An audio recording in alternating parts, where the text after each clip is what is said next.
Quick, name America's most popular silent film. No, it's not anything by Charlie Chaplin, not Buster Keaton or Harold Lloyd either. Film students might answer The Birth of a Nation, but if we judge by ticket sales, that's wrong too. Mickey, a film starring comedian Mabel Normand, was by far the most seen and most popular movie in America for decades. In the 1910s, Mabel Normand was a comedy queen. She combined solid acting chops with incredible comedic timing and instinct. Normand was one of the first people to take a pie in the face on film, and her skills helped transition comedies from one-reel shorts to longer-form stories. She wasn't just an actress either. She spent time behind the camera, directing Fatty Arbuckle and Charlie Chaplin. Sometimes in films she also starred in. Chaplin once said that Mabel Normand was born knowing more about comedy and comedy routine than any of the rest of us ever learn. Chaplin owed Normand his career. He was a natural clown, but he initially struggled through the dramatic parts of the films the studio put him in. Producer Max Sennett was ready to fire him, but Normand convinced Sennett to give the tramp a second chance. Normand's tutelage paid off, and Chaplin used the lessons that she taught him throughout the rest of his career.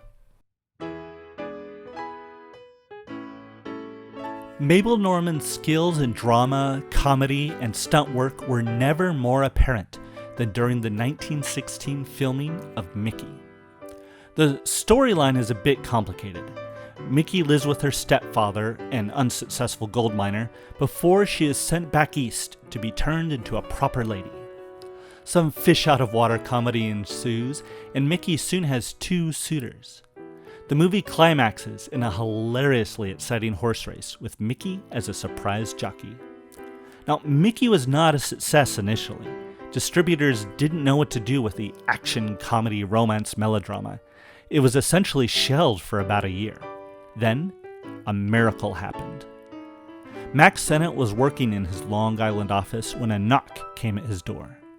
The owner of a small movie theater had a problem. A logistical mix-up had left him without a film to show the next night. Unless he found another movie soon, his theater would sit empty. Sennett suggested Mickey, and the theater owner agreed. Audiences loved it. Sennett excitedly phoned Mabel Normand, telling her she had a hit on her hands. But neither of them had any idea just how big Mickey was about to become.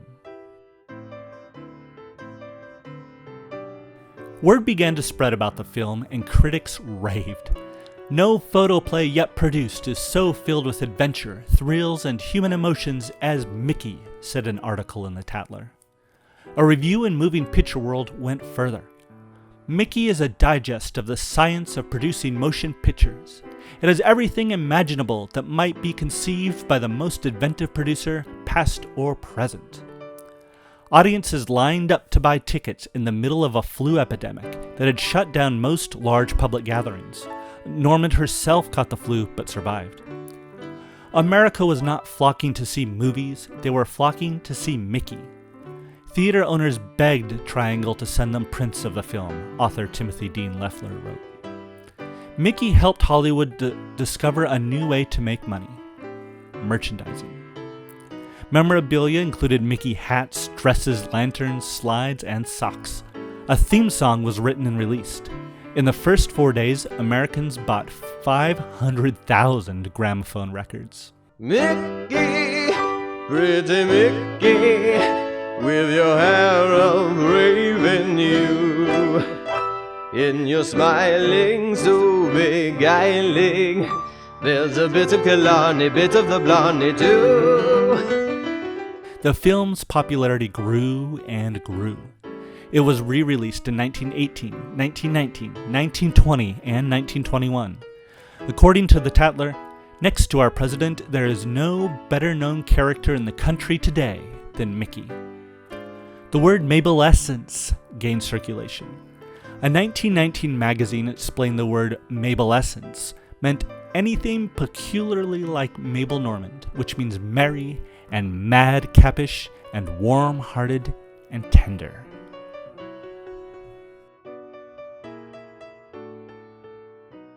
Mickey grossed about $8 million at the box office, according to producer Max Sennett. When you consider average ticket prices during the releases, Americans bought about 40.9 million tickets to Mickey between 1918 and 1921. That's more than twice as many admissions as the widely remembered blockbuster The Birth of a Nation had sold up to that point.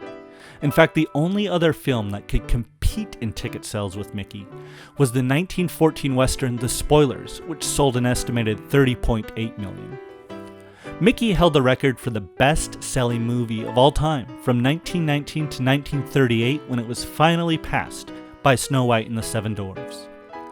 As of 2020, Mickey is 172 on the all-time chart. That is a fantastic feat when you realize that there are 3 times as many people alive today as there were back when Mickey was in theaters. Mabel Normand's star shone the brightest in 1918, but it was extinguished quickly. Normand ended a romantic relationship with producer Max Sennett and left his company the same year. When she fell ill with the flu, she struggled to match her previous output. Next, her longtime friend and collaborator Fatty Arbuckle was accused of murdering actress Virginia Rappe in 1921. The next year, Normand was interrogated in a different murder, this one of her friend, director William Desmond Taylor. Then, in 1924, Normand's chauffeur used her pistol to shoot and injure a millionaire oil broker. Now, Normand was not implicated in any of these incidents, but her association with the scandals changed her public image when she could least afford it. In 1926, she married Lou Cody, who had played the villain opposite her in Mickey. She developed tuberculosis and was sent to a sanitarium, and tragically died in 1930 at the age of 37. Oh, what a shame they gave you the name of Mickey. Where is the rose that grows in repose like you? Back in 1919, you remember, an article proclaimed, "Next to our president, there is no better-known character in the country today than Mickey." A century later, Mickey is entirely unknown to the general public. Mabel Normand is not the only female filmmaker to be neglected by 20th century historians, but perhaps she is the one whose film has had the most impact. Her masterpiece deserves far more attention from movie buffs and scholars than they have given it so far.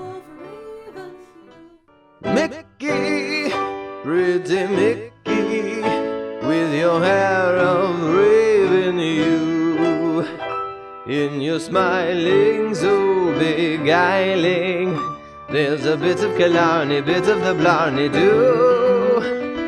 Childhood in the wildwood, like a mountain flower you grew. Pretty Mickey, can you blame anyone for falling in love with you?